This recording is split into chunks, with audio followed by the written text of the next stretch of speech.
Hi, I'm Neha Matthews, and you're listening to Three Things, the Indian Express news show.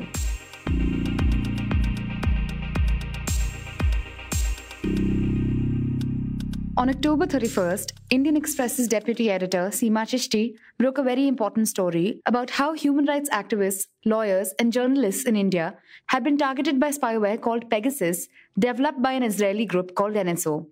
The spyware essentially entered their phones through a WhatsApp vulnerability and gained access to all their data.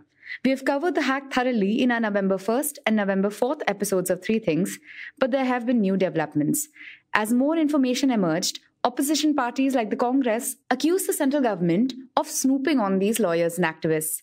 Now, the Chhattisgarh government under Chief Minister Bhupesh Baghel has decided to set up a committee to look into allegations that the state police had met with this NSO group. Our Chhattisgarh correspondent, Dipankar Ghosh, who reported on this issue, joins us to explain. So the Chhattisgarh state government has decided to set up a 3-member committee to look into this Pegasus hack. And they are working under the suspicion that the NSO, which is the company behind Pegasus, they held meetings with the state police about 2 to 3 years ago. Could you explain to our listeners where those suspicions came from? The Sunday Guardian published a story which said that in 2017, the NSO had approached the Chhattisgarh police, actually held a meeting at the Raipur police headquarters with senior intelligence officials. The story kind of said it was probably not bought because the product was too expensive, but they did say that NSO was trying to sell this product in Chhattisgarh. So that is where this investigation comes from. So from your report, what we know now is that the committee is going to, investigate this and submit a report based on after 1 month of investigation. I wanted to ask you how they're going to go about this investigation. Are they going to contact NSO? Are they talking to Citizen Lab? A little bit of context here is that of the activists that reported that WhatsApp and the Citizen Lab had contacted them, at least 4 are based in Chhattisgarh. Shalini Gera is a human rights activist. There is Bela Bhatia, there's Digri Prasad Chauhan, and there's Alok Shukla. All of these guys are human rights, civil rights, Dalit rights activists and lawyers that are based in Chhattisgarh. So the order, for instance, says that because these activists, there have been reports that people have been snooped on. That is basis 1 for the investigation. Basis 2 was, ever since the report came, for context, the state chief minister's office first is tried to establish categorically whether Pegasus was in use right now. Given that it is an intelligence operation, it is possible that the state government can be bypassed and intelligence is still using this. I think it's been safely established that it isn't in operation at the moment. Step number 2, therefore, was it ever bought at all? Now, there are no official records, officials have told me, of the Chhattisgarh police buying this. So now question is, why are they investigating it? They are investigating it for essentially 2 reasons. For instance, when a foreign company comes and tries to sell someone a product, given NSO is so secretive about the way it is operating, what it does, they want to establish what it was selling, what exactly the product was that it was selling, what are the capabilities of this snooping mechanism, etc. And now part 2 of that is, if, for instance, those officials that are sitting in the meeting were told that, look, the NSO is already in operation in these states, therefore you should take up the technology as well. The difficulty that has happened is that over the last 1 week before this committee was done, multiple officers in the Chhattisgarh police have been asked whether they were present at the meeting. All of them have denied it. Everybody has said we were not there at any such meeting. They have then looked for documentation, like in the sense that, is there a brochure that NSO left behind? Is there an email trail of something that has happened? Are there any financial records? Those have all come to nada as well. So now the question is, are officials lying or are they telling the truth? And they believe that a formal committee might have some additional gravitas in the sense that instead of just the DGP asking him or the chief secretary asking him saying yes or no, a committee will put these responses on record. So there is a chance, they believe, that maybe people will come out of it. And of course, there is a political thing here, alternative. It's very simple. Largely, the sense is that if Chhattisgarh didn't do it, that they believe it must be the center. And by announcing a committee. Baghel, if you've looked at his social media accounts today, is positioning himself as somebody that is a protector of civil liberties. So in Delhi, for instance, the profile of the chief minister and of the Congress party as somebody that is protecting people's interests, the right to privacy, rises. So there is a political component to this as well. Dipankar, could you also comment about why this is, politically significant for Chief Minister Baghel and the Congress government? So one of the biggest criticisms of the Congress government in Chhattisgarh, at least locally, has been that their alleged targeting of officials that were close or held very important positions in the previous BJP regime. Now, one of those officers, Mukesh Gupta, who was a special DG and now is demoted then to Additional Director General of Police, he's a very controversial figure. He divides a lot of opinion, but the Chhattisgarh government has been getting brickbats from the Supreme Court. One of his claims to the Supreme Court is that his phones have been tapped and that his daughter's phones have also been tapped. Now, what he did was he put this petition before the Supreme Court, claiming harassment by the chief minister himself and by the state government. So the Supreme Court in the last hearing, it struck off Bhupesh Baghel's name from the petition, asking Mukesh Gupta not to make this political. But what it did do was that it criticized the Chhattisgarh government for what it prima facie looked like a case of phone tapping, and asked for more information, asked them to respond as to how it's possible that officers' daughters, his daughters were phone tapped. So it's very interesting that he has been getting brickbats because of this as well. And in this atmosphere, this Pegasus story came about. Clearly, this was, if anything happened, it happened in 2017. So it's a good way for the Congress to position itself to say that it was the BJP in 2017 that was doing all of this, while we stand for civil liberties. And it kind of obfuscates a little bit the controversy that is brewing in the Supreme Court for them. Dipankar, when you were reporting on this as well, I think you talked to these activists and the lawyers whose phones had been hacked. What is their scenario right now? Are they planning to file a legal suit? Are they going to take any legal action against the government? So I think from my conversations with them, I think that is distinctly a possibility. I'm not sure. I don't think they have announced so far that whether they're going to be individual suits or one collective PIL, because as you know, it wasn't just there were 4 people from Chhattisgarh, but there were a lot of activists that were throughout that, and politicians and lawyers that were affected throughout the country. So the legal framework of going to court is clearly an option that is available to them. What they have done so far is collectively they have written a letter to the government, which we have also reported a couple of days ago, which has asked for answers, which has asked for how this has happened. So that is the point at which we're at. I think it is safe to say that there will be a legal challenge to this in the near future. How that will happen, in what court, etc., that I think they're still kind of talking about it, haven't really expressed that in public yet. A parking dispute.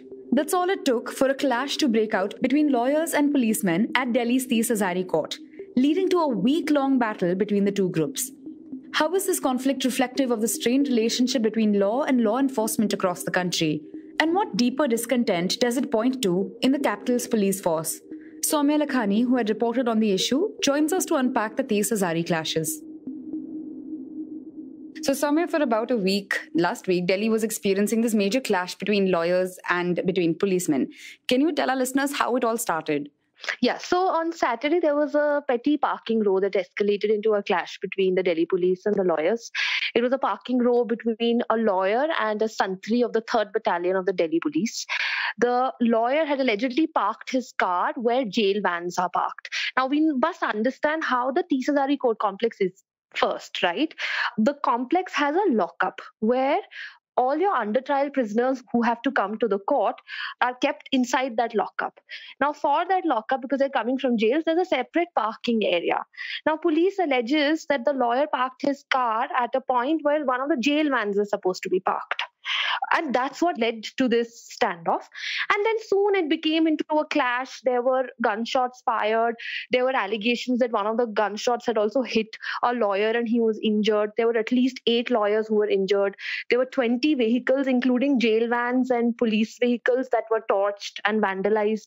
There were 20 police officials, including an additional DCP rank officer, 2 SHOs who were injured in this, badly thrashed, in fact.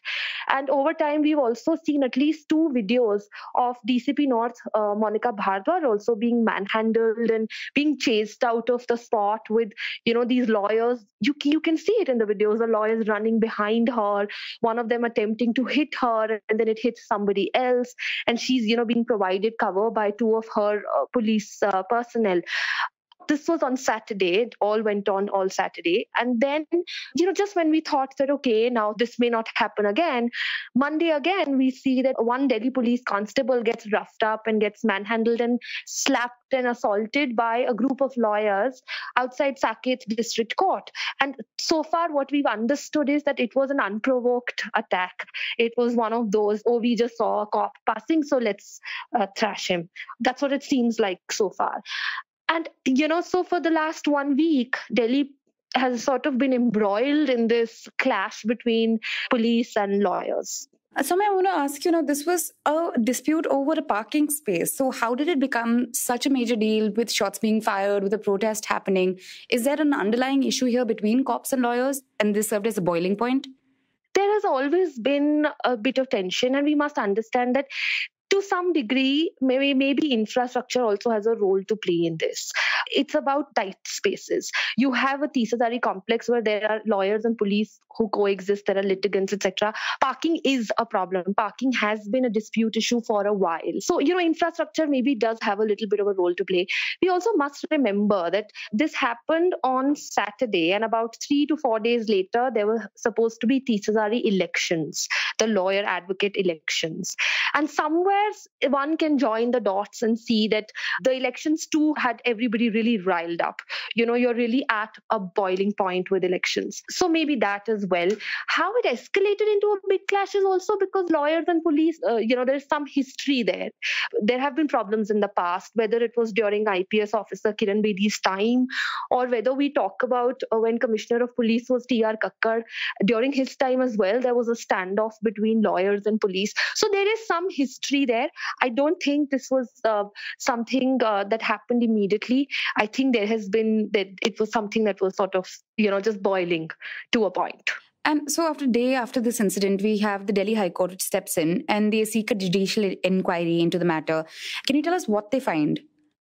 So, what the court actually said, and is exactly the comment I'm going to make here, was that the police cannot take any coercive action against the lawyers. And then the court also said that 2 senior police officers who were a part of, the group that was at Tis Hazari court should be transferred. 2 of them have also been suspended. Those were the directions of the High Court. And then the court also later on, a few days later, also said that how the lawyers and the police kind of need to sit down and solve this. One is a preserver, one is a protector of the law. That was the statement that the court had made, the bench had made. So these were some of the statements they had made, but a lot of the police personnel were quite unhappy with the interference of the High Court, because they felt that, hey, you've given immunity to the lawyers, so to speak, because you've said we can't use any coercive action against them. But at the same time, you've taken these very strict actions against us. You've transferred the additional DCP Harendra Singh. You've asked for his transfer. You've suspended 2 police officers. So I think the police personnel felt that up to the very high ranks is what we realized during our reporting, were very discontent. Also, I had spoken to Maxwell Pereira, this legendary top cop who retired as joint CP over 15 years ago. And he said that his observation was during, through his tenure as well, he said that, the court tends to sort of interfere and tends to sort of come up with these verdicts when lawyers are at play, where there are allegations against lawyers. So he said that, there is also some history and, under these constraints, the Delhi police has to function. Do you feel like this made the Delhi police, and we had, the Bar Council of India also come forward rushing to, protect their own and support the lawyers. Does this make the Delhi police feel like they aren't being represented? So the Tis Hazari incident happened on Saturday. On Monday, another constable is beaten up allegedly by lawyers outside Saket court. And Sunday, we know that, the High Court had come up with this statement about not taking coercive action. Tuesday is when we saw this unprecedented protest by police personnel and their families outside the ITO police headquarters. And it was unprecedented, one, because this is the first such protest within the Delhi police after 1966. I will get back to 1966 in a bit.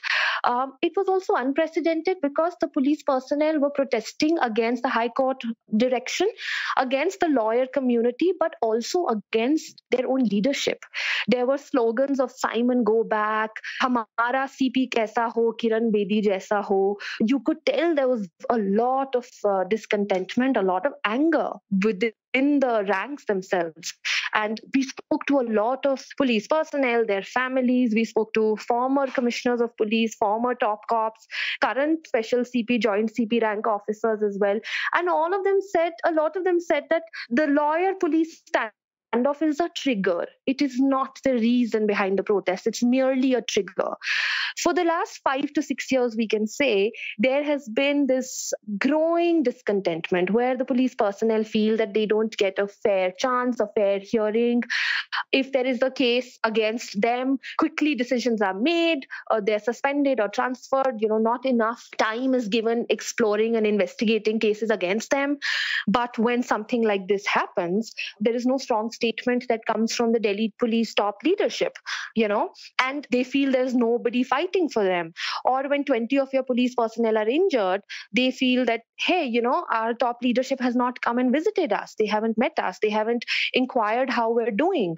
I met one constable who was beaten up during the Tis Hazari standoff, and he said that he went to the hospital, got fixed, went back home the same day, and is called to a police station to record his statement. And he said, I spent my entire night there, and then nobody inquired how I was doing, if I was okay. I was hurt, I was bandaged, but nobody cared. It's a lot of that. It's a build-up of a lot of anger. So when this anger builds up and they go for this protest, what are their demands when they are protesting? So one, obviously, the demand is that strict action be taken against the lawyers, that immediate arrests be made. Then their demand towards the end were also that, we should be allowed to unionize. Now, that is something that 1966, when a protest had happened within the police fraternity, that was a demand at that time as well, and it was sidelined. So there is that, but mostly I think they want just fair hearing. They want stronger leadership. They want somebody who is not just because they're an IPS officer, they don't other them. There is no othering of your police personnel. You treat them as one. Because let's remember one thing, the Delhi police is not allowed to hold public protests or express their grievances publicly, which is why it's unprecedented, because it's happened for the first time in over 50 years, So I think their demands mostly are just somebody who's going to stick by them. Yesterday was a very eventful day for Maharashtra, but the state still didn't see any government coming into place. On Sunday, the NCP had agreed to come together with the Sena on the condition that the latter cut ties with the BJP, quits the NDA, and evolves a common minimum program. Meanwhile, the Congress said in a statement that it will hold further discussions with ally NCP on Tuesday. After meeting the Maharashtra governor, Shiv Sena leader Aditya Thackeray expressed his party's willingness to form the government and said that both the Congress and NCP are in touch with the party. Thackeray said he had requested 48 hours extension from the governor, but he had rejected it. Aditya clarified by saying, "We have staked the claim for the government formation, and that is still there. The claim hasn't been rejected." You were listening to 3 Things by the Indian Express. Today's show, as always, was edited and mixed by our producer, Joshua Thomas. If you like the show, then do subscribe to us wherever you get your podcasts. You can also recommend the show to someone you think will like it. Share with a friend or someone in your family. It's the best way for people to get to know about us. You can also tweet us at Express Audio and write to us at podcasts@indianexpress.com.